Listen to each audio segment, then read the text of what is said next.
Hello, America. So today we're going to be making a vision board. And a vision board will help us to see what our life will be like 10 years from now on. And also we're going to talk about SRH. You know what that is? And I want to ask you guys, what will your life will be like 10 years from now on?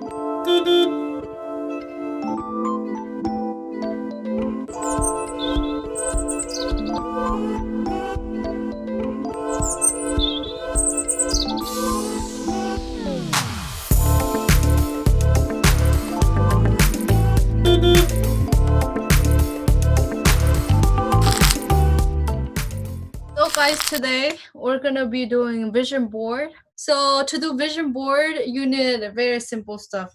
Of course, some paper, some magazines, and you need scissors to cut your magazine, some glue stick, and if you want to write word, you have some pen and pencil with you. For me, I love nature, so this is gonna be my background for nature, for everything. And then as you can see, I have a little Paris there. And for 10 years from now on, my vision is that I will be traveling around the world. Naomi and Faiz, what is your vision board gonna look like? I basically really want like a healthy life. I would like to travel the world and go anywhere in the world I would want to.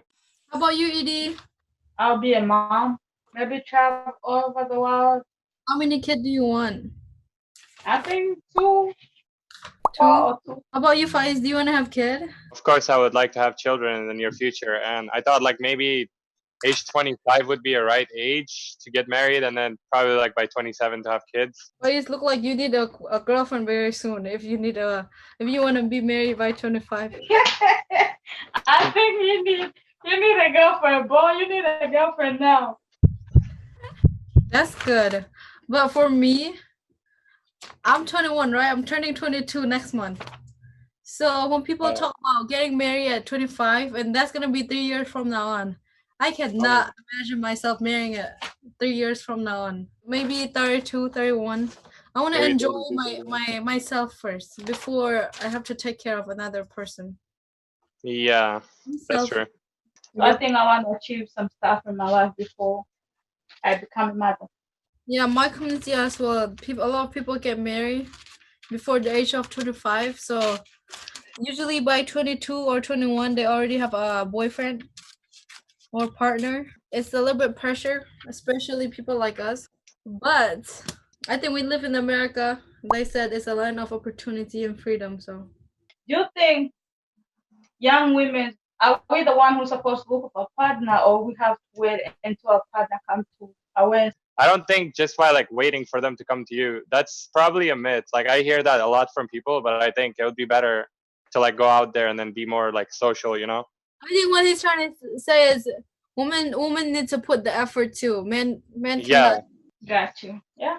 In a lot of countries, people are not basically allowed to date. I mean, I don't really believe in that. It's something that maybe you have to get to know the person before you marry them.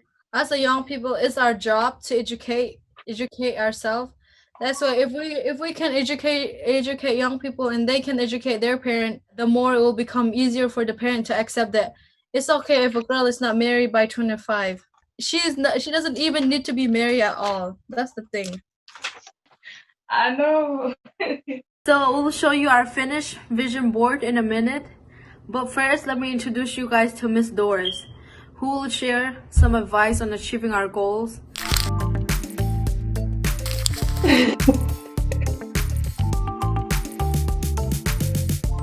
So Edie and I have been thinking a lot about our future goals.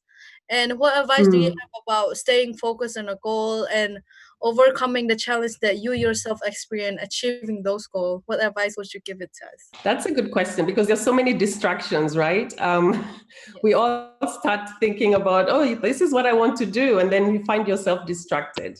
You have to really want something. Let's say your goal is to go to college. Keep your eye on that prize, don't get distracted by other things. Talk to different people who have achieved the goals that you have in mind. Ask them how they did it. It also helps to maybe volunteer in a place where they're doing the things that you want to do. So for instance, maybe you want to become a doctor. So go volunteer at a doctor's office and find out what it looks like. And by volunteering, you're learning, but you're also doing something else that's so important, which is networking. Because networking will take you places.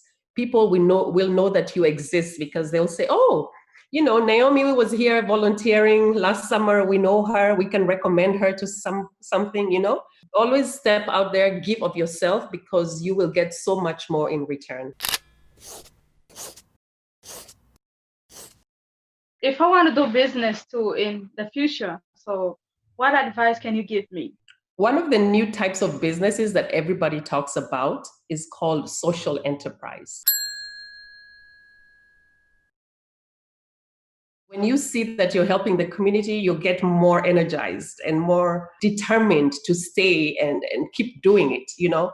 So when I do this, when I see that like the women are empowered and the community is benefiting, it keeps me going. It gives me energy to keep going. That's one of the things I would really advise you to do, is to look for a business that is purposeful and makes a difference in the community.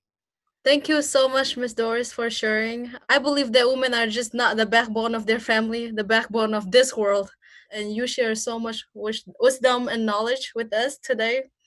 And I hope everyone out here took some note, guys. Check out the link below to Amani Women Center's website so you can check out all their work supporting women, especially during COVID-19.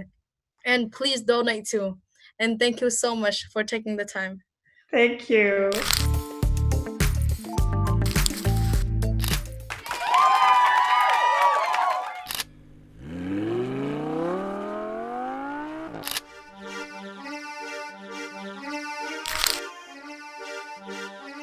Thank you so much, guys, for watching. Now you know how to make a vision board. And also, please keep subscribing. But before that, let me just say, peace out!